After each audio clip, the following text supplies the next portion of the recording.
concours de menteurs.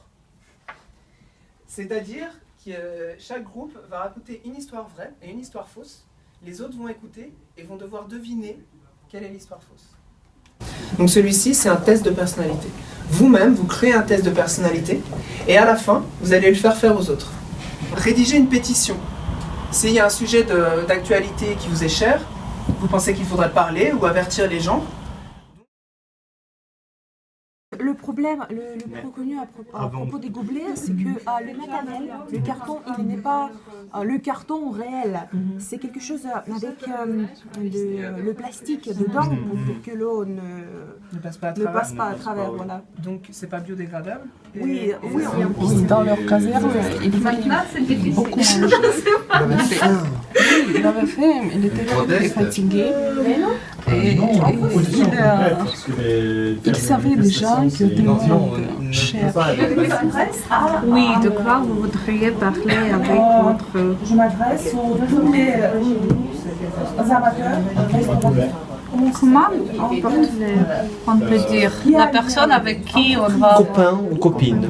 Oui, parce que ça peut être adressé aux femmes ou aux hommes. Donc. C'est qui le public cible? Peut-être aux amateurs du café. Mais si on dépose ces brochures-là dans des cafés, ce sont les buveurs de café, C'est une brochure pour la public round. C'est une brochure pour la public round. Est-ce que vous pensez que c'est une histoire intéressante? Oui, Oui. on peut pas. Mais déjà, Ok, c'est donc vous marquez tous les éléments de cette histoire, comme je vous ai dit ici. Alors, si c'est une histoire imaginaire, c'est une histoire vraie. vraie. Ok, alors donc vous marquez tous les points incroyables. Parce que vous avez dit. Après, nous allons choisir la place idéale pour vous. Si vous aimez faire du tennis, vous allez à la fin le rendez-vous sportif. Notre slogan, notre pétition s'appelle « Buvez écologique, économisez votre fric ». Fric, c'est l'argent. Imaginez la largeur d'échelle de la pollution qui ça entraîne. La pollution dans les rues, les déchetteries bondées, la fumée toxique, etc.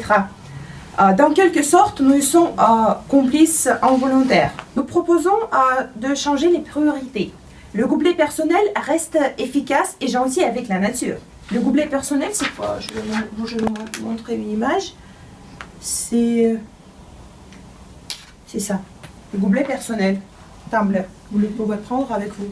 On vous propose de signer notre pétition pour faire des remises à ceux qui ont des gobelets personnels. Il faut sauver la nature quand même, voilà. Ok, merci, signez notre Tout le pétition. monde cherchait le garçon depuis 7 jours, mais sans résultat. Et puis, un soldat, il y avait une caserne militaire sur la frontière de cette forêt. Un soldat est entré dans la caserne et il a vu un garçon qui dormait. Voilà, ils ont trouvé son fils. Mais dans la forêt, il y avait beaucoup d'ours, il y avait beaucoup d'animaux sauvages, de l'eau et des insectes. Qui pense qu'elle est vraie? J'ai pas bien vu. Vous? Cette histoire. Le deuxième. Oui. Avec le petit garçon. Oui. Oui? Ok. Qui pense que la première histoire est vraie? Ok. Donc c'est pas mal, tu es une assez bonne menteuse. C'est pas mal. Alors dis-nous la réponse. La première histoire est fausse, la deuxième histoire, c'est vrai. Ok. Alors, si vous avez une majorité de A, vous êtes une personne sportive et nous vous proposons d'aller au stade, par exemple, pour la première rencontre. Si vous avez une majorité de B, vous êtes la personne bien cultivée. Et votre place idéale est la nouvelle exposition ou la nouvelle pièce de théâtre pour la première rencontre. Et si vous avez une majorité de C, vous êtes une personne sociable et nous vous conseillons d'aller au bar ou au café avec votre nouveau copain. Bravo, merci. Très bien. Super. Bien, voilà, merci d'être venu. Je vous dis à bientôt. Et voilà, il faut quitter la bibliothèque rapidement. Parce que là, merci. Merci beaucoup, bravo. Merci d'être venu.